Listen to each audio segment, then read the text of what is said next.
everybody! Hey We're everyone! here for the 6th installment of this 2022 reading recap series where we talk about the books that we read in June-ish. Hello June. All right. Kick things off like I always do. So Reign of X, volumes 10 and 11. How was that? It's going. Sorry, I was waiting to bring that joke up. Yes. Absolutely correct. Again, the same shenanigans sort of like ensue. The X-Men are on the front foot. I just, you know, like Google it. Like this, you've heard me talk about this like so many times. I feel like you just talk about it all the time. It's part of your brand now. It is part of my brand now. Like, it's a huge X-Men fan with this amazing sort of like revival. Shenanigans have ensued. Things are terrible, but then they'll try to make them good again. It's this whole, while at the same time staying on top. I do want to call out a couple of comic book, some of them comicsology sort of like stuff, some of them sort of like non-exclusives, because it was a pretty good haul, I want to say. So let's start with The Black Ghost, Season 1 by Alex Segura. Basically, it's a woman who sort of investigates this well-known vigilante, but ends up taking the vigilante's place because of some unfortunate situations. Okay. So obviously, I know it's a unique take, right? It's almost kind of like a Batman was like, here, you take the cowl, almost. But it didn't happen that way because that's spoilery. But it's like, why am I wearing the cowl now? And she just sort of like continues that on. Was it compelling enough to read towards the end? Yeah, I'm like, you're gonna want to know how that's gonna turn out because it's not like she was. Yeah, I'm like, she's not prepared to do that. Yeah, and yet or was she? Well, that's the other thing too, right? I mean, take whatever you've got and work it. So, is it worth checking out? I mean, if you've got a comicsology thing, yeah, go for it. Like, pick it up. But would I say, you know, like really just go grab it from out of nowhere? Maybe not. That's just me. Again, it just didn't sit sort of like well with me in that sense. Eden is another one by Matthew Arnold. So this is super dystopic future. Imagine a bunch of folks who sort of like wake up from a cryo chamber and realize that the world has been sort of like, has survived, well not survived, but has like, it's post a cataclysm. Okay. And the world has healed itself. But then you realize from their backstories that they were actually like convicts for some random thing. And so it's a two-pronged thing. It's one, what is the history of this, you know, it looks like they're a couple, or they were. What got them arrested and convicted and imprisoned through cryo in the first place? Okay. And now that they've woken up in quote-unquote Eden, right? Who else woke up with them? And are they all convicts too? And what does that mean now in terms of survival? That a bunch of criminals are now awake. Dystopic, crazy, again, comicsology, it's all there. Would I recommend just grabbing some money and going for it? Probably not. But if you've got it, read it. It's a pretty fun read. Ooh, this one I probably am thinking of spending a lot of money on because I haven't pulled the trigger yet, but I sort of, because when I do, that's it. I'm going to buy everything and spend like X So there's no in between. There's no in between for this one because the first volume called Low by Rick Remender is on comicsology. This is like Atlantean, post-human, just you know, post-apocalyptic dystopian future. Some people are living underwater kind of deal. And it's a story about sort of like a very affluent sort of like family that gets ripped apart by a tragedy, and from whoever sort of like the, you know, like the remnants of that family, right, begin to make a world for themselves, begin to find their place in the world after said tragedy. I kind of want to read the rest of it. It is compelling. I will probably want to spend money on it, so that's saying something because it's just, you rarely do. You know, like if everything else was free, I actually might sort of want to collect it because it is pretty, like, think of Game of Thrones but like underwater, and it's like post-apocalyptic dystopian, and so wild. And that does sound wild. Yeah, there's a lot of tragedy and there's a lot of just like dark stuff going on here. The world is about to end. That's basically what that is, and they're just, the remnants of humanity are just spending the last bit that they can to just whatever. Okay. So there's that. So I would recommend myself to buy all of it.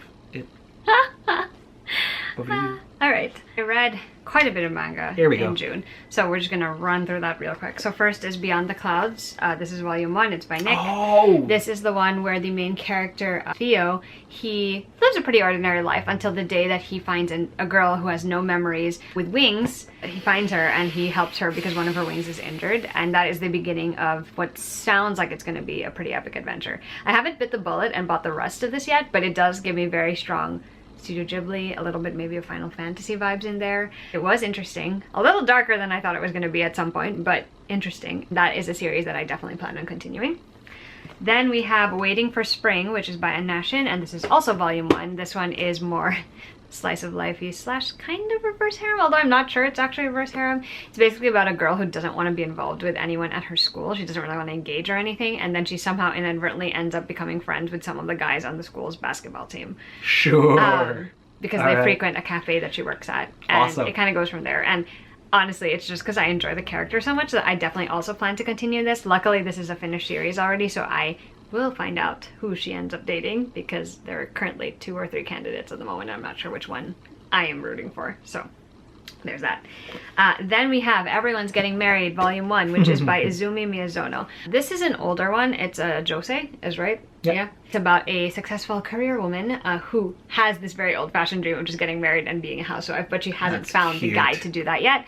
And then she meets this newscaster guy who is the complete opposite. Like, he doesn't want to get married, but there's sort of this chemistry between them, and that's what this volume explores. I thought this one was okay. Like, the premise is really interesting in that it's exactly the kind of thing that I want when I'm looking for like a sort of more romance-centric read. Would I buy the rest of it? Probably not, but if there's a chance for me to like read it where I borrow volumes, I guess, or just to find out how it ends, I probably would do that too.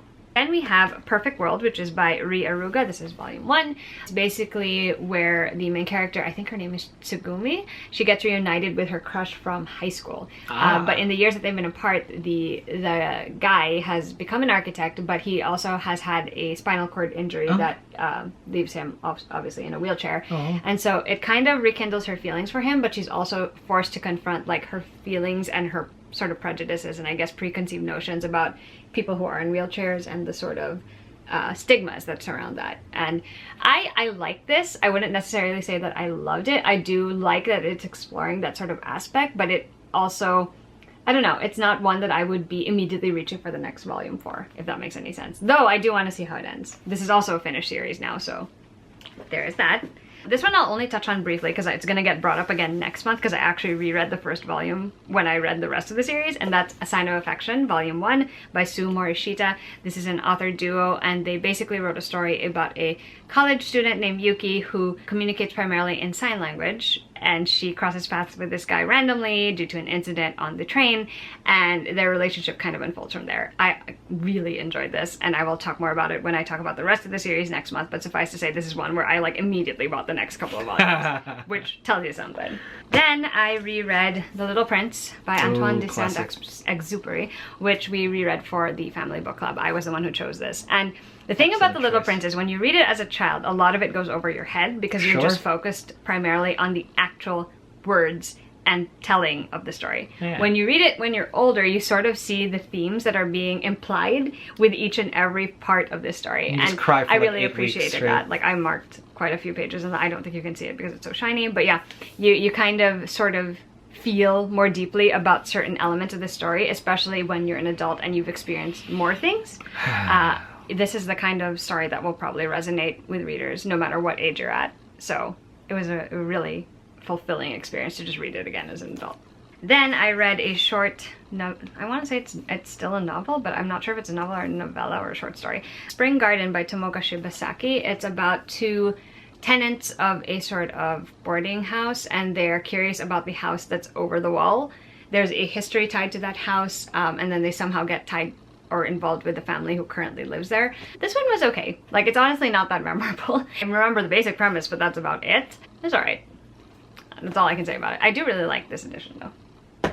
Then I finally finished the Once Upon a Con series, and I read Bookish and the Beast, which is by Ashley Poston. This is obviously inspired by Beauty and the Beast. It's about an ordinary girl named Rosie when an incident kind of leaves her needing to pay back a very expensive debt because a collector's item was damaged. She ends up agreeing to work with the caretaker for a celebrity named Vance. She ends up working for him in order to rearrange a library in the house that they're currently staying at. And a relationship kind of picks up between Vance and Rosie, and this book was so cute. Like, it was just adorable, and I loved all the bookish references. I loved that Rosie felt like a very relatable main character in many ways, and it was just fun to see sort of both of them challenge their notions of each other and then sort of form a relationship after that. So that was fun, and it was a satisfying end to the series. What else can I say, really?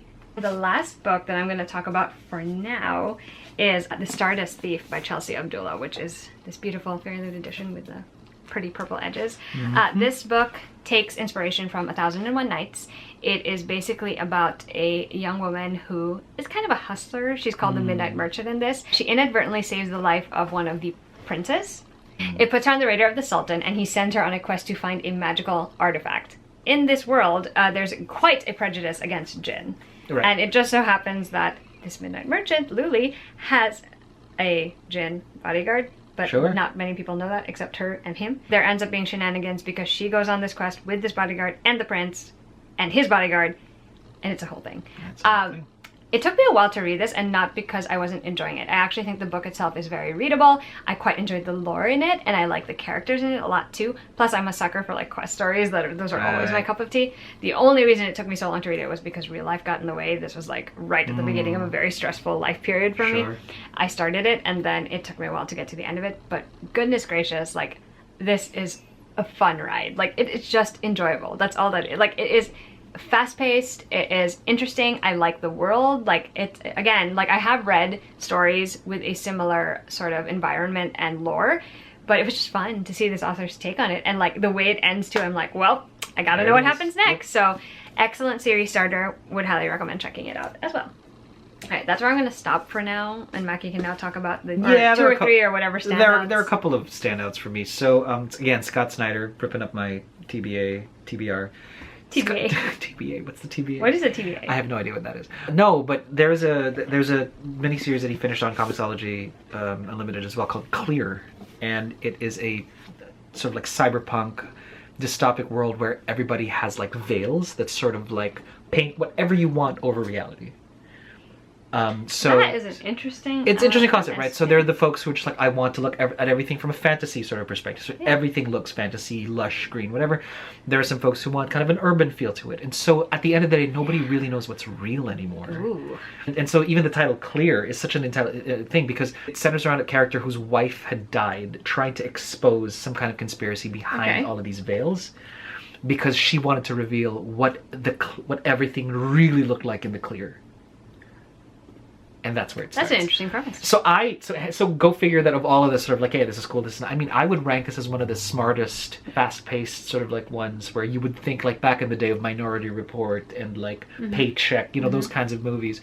This would easily fit, this is such an interesting premise. Honestly. Yeah, like it would get some A-list sort of like Hollywood like random star to sort of like be the, you know, like the struggling widower, right? And there's a heart to it. It pulls on a couple of heartstrings here and there. And then twists and turns, etc. Because again, it's conspiracies within conspiracies, and in a world where you can't trust anything, right?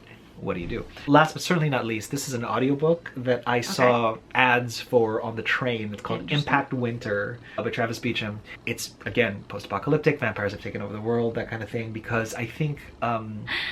You and your vampires. Me and my vampires. No, but I think basic premise was at one point in time there was a comet that sort of crashed and created like an ash cloud, and now the sun is blocked. Oh. And so vampires can sort of like run free and whatever. So run free. The last remnants of humanity sort of like are bundled up into like little enclaves and what have yous, and it centers around a couple of sisters actually. One of which strays a little too far down the path in trying to save the younger one who intentionally strayed far down the path, and comes face to face with the vampires. Anyway, so it was great. I really liked it. Can't wait for the second book. I hope more of it comes out. I would recommend. Like, it was free on Audible, so get it. It's great. I loved it. It's just super, super cool, and it's a sister story. It's a vampire story. It's got good things you like. It's got good vampire lore, which I always love. You should try to give it a listen if you would so deem. Maybe. Yeah. Okay, so I have two things to talk about right now before we end the video. First is The Royals Next Door, which is by Karina Hale. This is a contemporary romance. It is about Piper Evans, who is an elementary school teacher living a pretty ordinary life until a prince and a princess move next door to where she lives, and they bring their handsome bodyguard with them. I mean, sure. So obviously this is a bodyguard romance. I mean, I already knew just from the trope setup that I was going to enjoy it, but it was just so charming. I loved Piper as a main character. I loved her love interest, Harrison, and I also enjoyed getting to know the little community, like including the Royals, of course. It was just fun watching their romance play out, and there were ways that it surprised me, and that was truly delightful to experience. Like, I I often feel sometimes when I read romance, like if I can guess where it's going, that doesn't always bother me because I'm like, it's a romance. You kind of are fine to know where it's going, right? But it's always fun when I'm like, I think it's gonna go one way, and maybe it does go that way, but it doesn't, it gets there in a way that I did not anticipate it go. Yeah. If that makes any sense. I know that sounds really convoluted, but I'm sure you guys understand what I mean. So I had a delightful time reading The Royals Next Door and would highly recommend checking it out. And the last thing I'm going to talk about is I finally finished the entirety of Wotakoi, Love is Hard for Otaku, which is written by Fujita. The last installment came out this year. Okay, Wotakoi has a very simple premise in that it is basically about 4 office co-workers and they all try to act like they're very ordinary individuals when they're in their office. Well, 3 of them at least try to act that way. One of them is just less, he's just like, he doesn't care as much, so he's fine showing that side at the office. But in secret, they're all otaku of some kind. Yep. And they're tied together, not just because they're co-workers, but because they share mutual love for different sort of fandom-related things. My experience with this is originally with the anime. Yep. It has only 1 season, but it was delightful. It's just fun to watch. It reflects a lot of the feelings or experiences I've had as someone who is also a big fandom person. As an adult. And an otaku, as an adult who is also working an ordinary office job. It was just really fun. Like, there are a lot of ways it gets very exaggerated and a little over the top, but I think that's part of the charm of this series, and also not something unexpected when it comes to stuff like this. Part of the art form. I will say the thing about the series is, unlike other manga that I've read, it doesn't really necessarily follow one straight cohesive storyline. Right. There is one, and it does end on a very satisfying note. Like, there is a build-up, there is payoff. My favorite volume is 4 at the moment because like something happens in that one like that literally had me going, holy crap. But anyway, what it does actually is that in some volumes it actually breaks it into short segments. Like, it almost feels like side stories, side quests, if you, yeah. And I know that necessarily doesn't work for everyone. Yeah. Like, for me it was fine because I love these characters and I enjoy like seeing what they're up to. Yeah. So it never really bothered me when we would like diverge and go somewhere else and do something else. But I know like some people might not gel as well with that. Overall though, I do think Wotakoi is such a fun series. Like, it's just enjoyable for what it is. It's very low stakes. You don't really feel too stressed at all at any point while reading it, and you're just having a fun time hanging out with these characters and getting to know them. So, plus all the nods to like different fandoms still happens all throughout the series, and that's really fun too. So I had a very fun time with this, and I'm glad I finally read it and finished it, and I own like 3 versions of the last volume, but you know. Because apparently it's that good. Well, not only that, they had 3 different editions. The covers were all different, so. Yeah. Yeah, Wotakoi's great. I wish they would do a 2nd season. I feel like it would be so much fun, because that 1st season ends on like a cliffhanger vibe. I mean, I know how it ends, but like, it ends on a cliffhanger, so. And there are certain things I would like to see animated. Anyway, that brings us to the end of this June video. We hope you enjoyed it. If you have any feelings, comments, questions, concerns, or just want to say hey, leave us a comment down below, and we'll see you guys in a new video soon. Bye!